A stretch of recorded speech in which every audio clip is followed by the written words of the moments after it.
Di video sebelumnya ada seorang teman kita yang komen, teman muslim, dia mengatakan begini. Jika Yesus yang Anda bilang sengsara sebagai penebusan dosa untuk umat Kristen, kenapa Yesus harus repot-repot sengsara? Kenapa Yesus tidak langsung saja ampuni orang tanpa Dia yang katanya umat Kristen sebagai Tuhan? Semoga Allah memberikan kita semua hidayah dan akal yang sehat.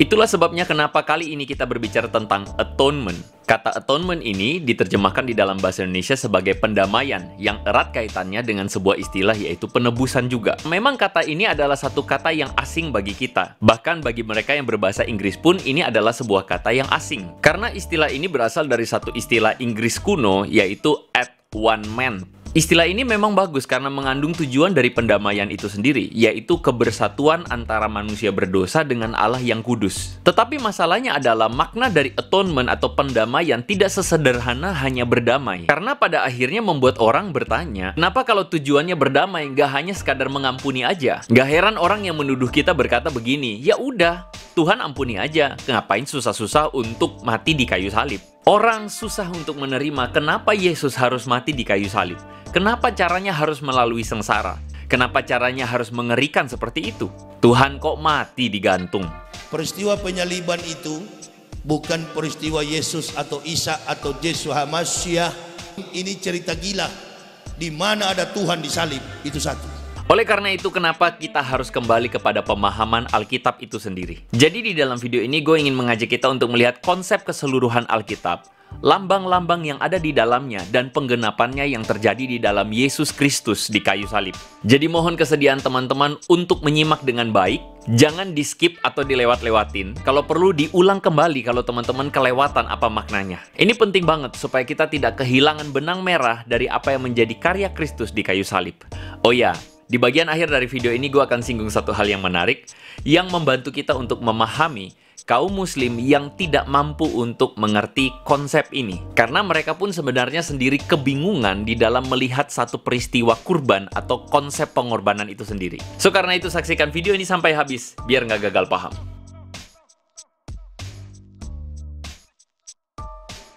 Nah, di dalam video sebelumnya, gue sudah membahas tentang konsep kejatuhan manusia di dalam dosa. Dosa adalah sebuah penolakan manusia, sengaja atau tidak sengaja, untuk hidup menuruti kehendak Allah. Jadi konsekuensinya adalah keterpisahan manusia yang berdosa dengan Tuhan yang kudus. Dengan demikian, manusia terpisah dari sumber kehidupan yang sejati itu.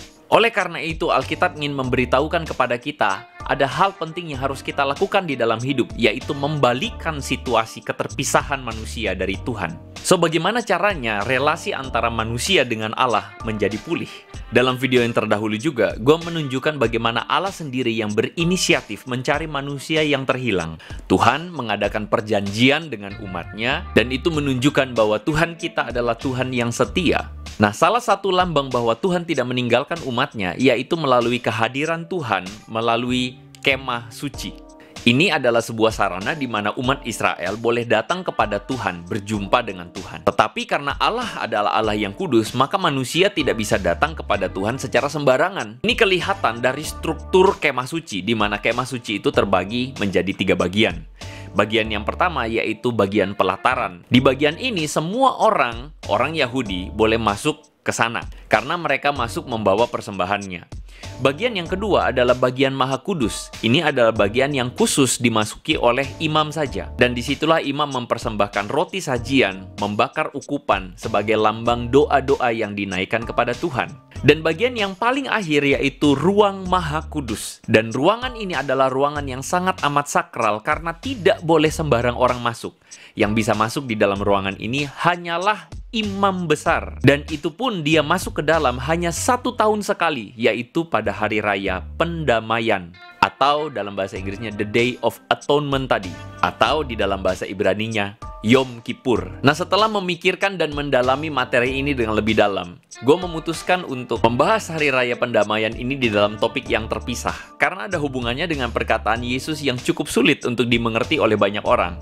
Eli, Eli, lama sabachthani, Allahku, Allahku, mengapa engkau meninggalkan aku? Nah, perkataan ini seringkali digoreng oleh para penuduh kita dengan secara serampangan banget. Sopo? Ya Yudas iki mau lah. Nah, terus dia bengok-bengok lagi, Eli, Eli, lama sabachthani, gitu ya. Tuanku, tuanku. Maksudnya tuan guru Isa. Kok aku mau tinggal, tak tulungi, tak ganteni aku mau tinggal gitu maksudnya. Dia berkata, ya Ilya lima sabachthani. Yang ngomong sama kan, ya Bapak, kenapa kau meninggalkan aku? Berarti ada yang meninggalkan, ada yang ditinggalkan. Paham tidak? Loh, kalau gitu Yesus lagi ngomong sama siapa? Dia bingung juga waktu itu. Dan oleh karena itu gue akan membahas topik ini secara lebih lengkap di minggu depan. Karena itu nantikan videonya ya. Jadi sekarang kita akan berbicara tentang kurban. Konsepnya adalah manusia tidak boleh datang sembarangan kepada Tuhan. Hal ini karena manusia itu berdosa, sedangkan Tuhan adalah Tuhan yang kudus. Tetapi Tuhan sendiri menyatakan sebuah solusi terhadap status keberdosaan manusia ini, yaitu penghapusan dosa melalui kurban darah. Konsepnya adalah darah itu merepresentasikan kehidupan. Kematian itu hanya bisa dihapus oleh kehidupan. Sebaliknya, kehidupan itu dihapus oleh kematian. Di dalam kejatuhan manusia di dalam dosa, kita melihat bagaimana manusia yang hidup bersama-sama dengan Tuhan, semuanya itu terhapus oleh karena kematian, yaitu manusia yang memberontak dan terpisah dari Allah. Nah, karena itu situasi ini harus dibalikin. Nah, di dalam kitab Imamat, kita akan menemukan ritual-ritual yang dilakukan oleh para imam Yahudi dengan cara menyembelih domba atau lembu yang kemudian darahnya itu dipercikan. Praktik memercikan darah itu sendiri adalah sebuah konsep di mana darah itu menutupi dosa. Kata menutupi ini adalah arti literal dari kata kipur atau kafar. Ini adalah istilah Yahudi dari atonement tadi atau pendamaian. Itulah sebabnya tadi di awal gue bilang bahwa kata berdamai atau pendamaian itu tidak sesederhana hanya berdamai aja. Di dalam konsep Yahudi, kata pendamaian itu melalui sebuah istilah kafar ini. Nah, di dalam Mazmur pasal 51 ayat 3, di situ Daud yang berdosa ditegur oleh Nabi Nathan. Lalu kemudian dia berseru begini, "Hapuskanlah pelanggaranku menurut rahmatmu yang besar." Nah, kata hapuskan di sini menggunakan istilah makah yang artinya sebenarnya bisa diartikan sebuah noda itu dihapuskan atau ditutupi. Sehingga konsep dari kurban darah itu adalah atonement, yaitu noda dosa, kematian itu ditutupi oleh kehidupan. Sehingga akhirnya umat yang tadinya berdosa itu menjadi tahir. Jadi makna dari pengorbanan itu tidak semata-mata hanya menyembelih hewan aja. Semuanya itu punya tujuan, punya makna.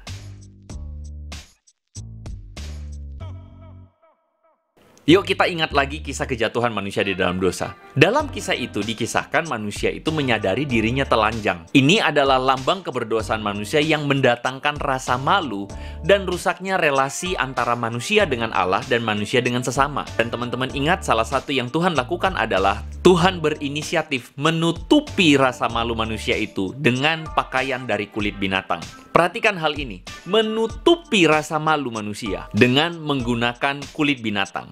Berarti ada kurban dari binatang, kurban darah yang menutupi manusia. Jadi kurban itu selalu punya tujuan. Dan kematian manusia, keterpisahan dengan Tuhan, itu diselesaikan dengan pencurahan darah yang kemudian mentahirkan umat manusia. Jadi secara clear kita bisa melihat makna dari pengorbanan ini. Kematian dari kurban, darahnya yang tercurah itu menutupi dosa. Jadi pencurahan darah ini menebus manusia dan menggantikan manusia yang seharusnya mati.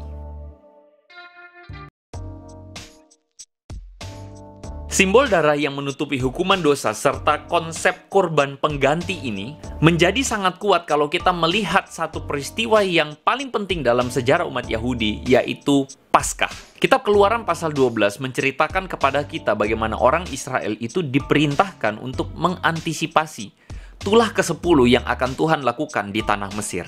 Tulah ke-10 itu dilakukan karena pada saat itu Firaun mengeraskan hatinya, sehingga cara terakhir yang Tuhan lakukan adalah melalui kematian anak sulung. Nah, cara orang Israel untuk mengantisipasi tulah ke-10 hukuman ini adalah dengan cara mempersiapkan anak domba Paskah untuk korban pengganti.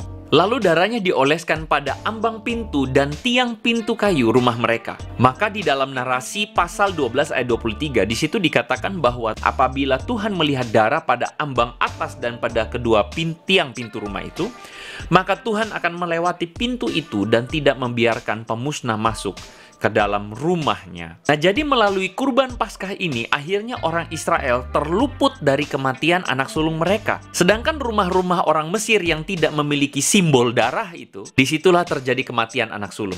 Nah, melalui peristiwa ini, orang Mesir sangat terpukul, sehingga akhirnya orang Israel dibiarkan untuk pergi meninggalkan tanah Mesir. Orang Israel akhirnya terbebas dari perbudakan.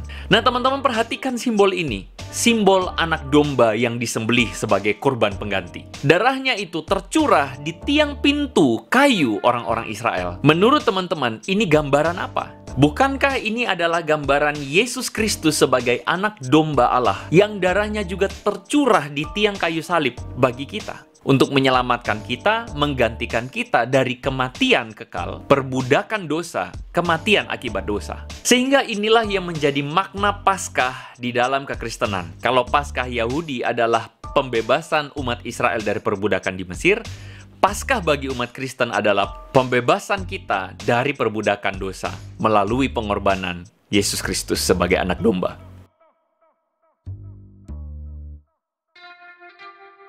Mungkin sebagian teman-teman yang menyaksikan video ini mengatakan, itu cuma cocok-cocokan ala lu aja.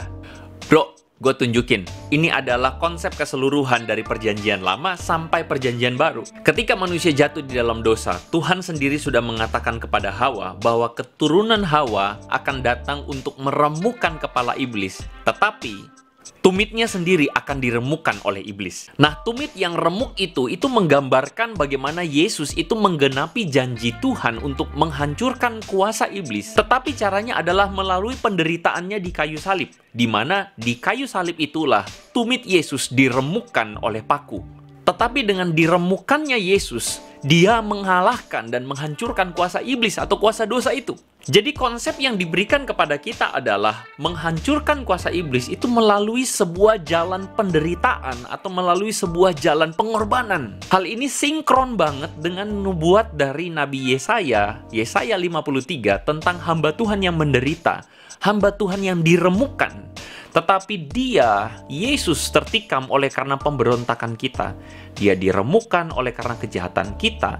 Ganjaran yang mendatangkan keselamatan bagi kita ditimpakan kepadanya. Dan oleh bilur-bilurnya kita menjadi sembuh. Perhatikan ayat yang ke-10. Tuhan berkehendak meremukkan dia dengan kesakitan. Apabila ia menyerahkan dirinya sebagai kurban penebus salah, ia akan melihat keturunannya, umurnya lanjut, dan kehendak Tuhan terlaksana olehnya.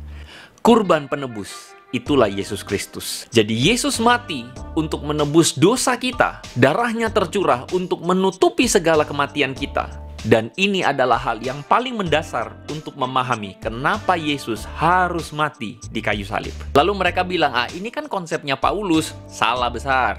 Perjanjian baru juga memaknai pengorbanan Yesus, kematian Yesus dengan cara yang sama. Paulus yang suka dituduh mencipta agama Kristen mengatakan begini, sebab anak domba Paskah kita juga telah disembelih, yaitu Kristus. 1 Korintus 5 ayat 7. Gini deh kesaksian orang yang sama yang hidup pada zaman Yesus, Yohanes Pembaptis, atau di dalam Islam sering disebut Nabi Yahya. Nah, pada satu kali Yahya atau Yohanes Pembaptis ini melihat Yesus, lalu dikatakan begini, lihatlah anak domba Allah yang menghapus dosa dunia. Jadi jelas ya, di dalam konsep Yohanes Pembaptis sendiri atau Nabi Yahya menurut mereka, dia melihat Yesus Kristus sebagai anak domba yang menghapus dosa dunia. Kesaksian kedua dari Petrus, murid Yesus. Dia mengatakan begini, sebab kamu tahu bahwa kamu telah ditebus dari cara hidupmu yang sia-sia dengan darah yang mahal, yaitu darah Kristus yang sama seperti darah anak domba yang tak bernoda dan tak bercacat.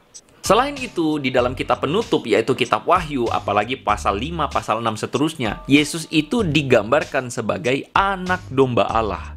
Hal ini mengulangi kembali gambaran dari Daniel pasal 7 tentang raja yang berkuasa yang layak menerima sembah dari segala suku bangsa.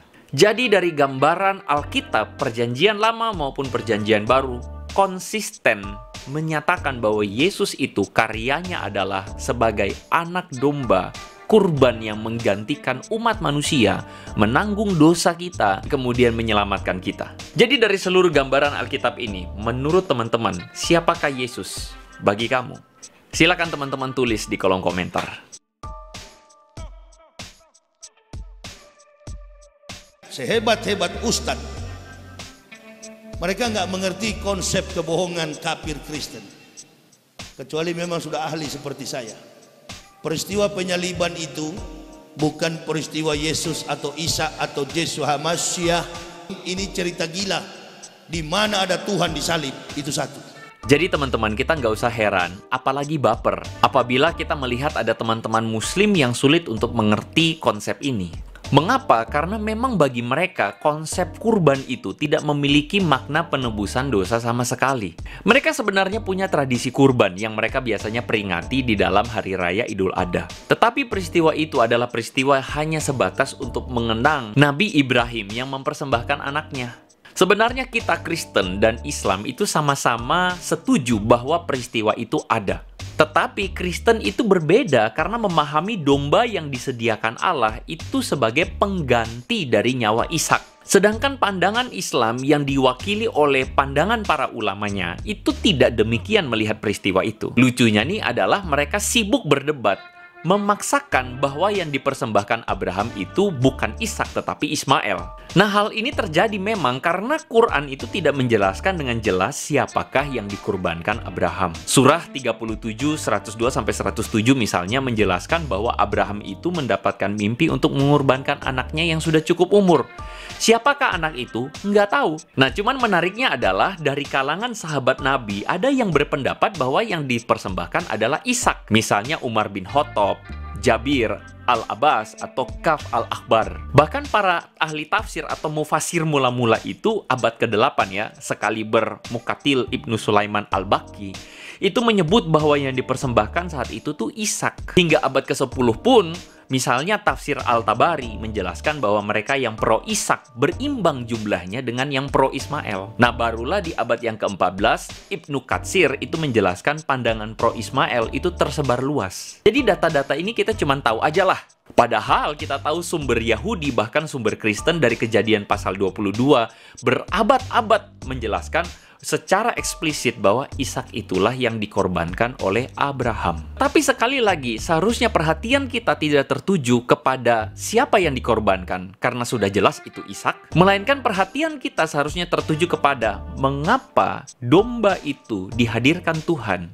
yaitu sebagai kurban untuk menebus atau menggantikan Ishak. Nah, masalahnya adalah teman-teman kita yang muslim tidak memahami tujuan pengorbanan sebagai penggantian ini. Itulah sebabnya kita nggak heran kenapa mereka tidak mampu untuk memahami makna Yesus yang mati, darahnya yang tercurah, menutupi, membasuh segala dosa kita. Tetapi sudahlah ya, daripada ribet ngurusin perdebatan Ishak atau Ismail yang dipersembahkan, lebih enak kita membahas tentang gulai kambing di hari raya.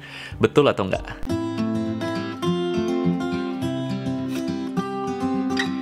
So, jadi melalui video ini, gue berharap teman-teman kita mempunyai satu konsep yang lebih utuh lagi. Mengapa kita melihat Yesus sebagai anak domba Allah, sebagai kurban pengganti.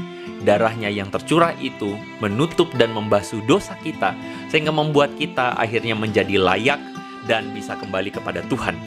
Dan semoga konsep ini sendiri akhirnya membuat kita untuk lebih menghargai karya penebusan Yesus yang akan segera kita peringati melalui Jumat Agung dan Paskah di tahun ini. Semoga akal budi kita diubahkan, hati kita semakin yakin dan semakin mengasihi Dia. So make it simple, make it meaningful. May God bless you.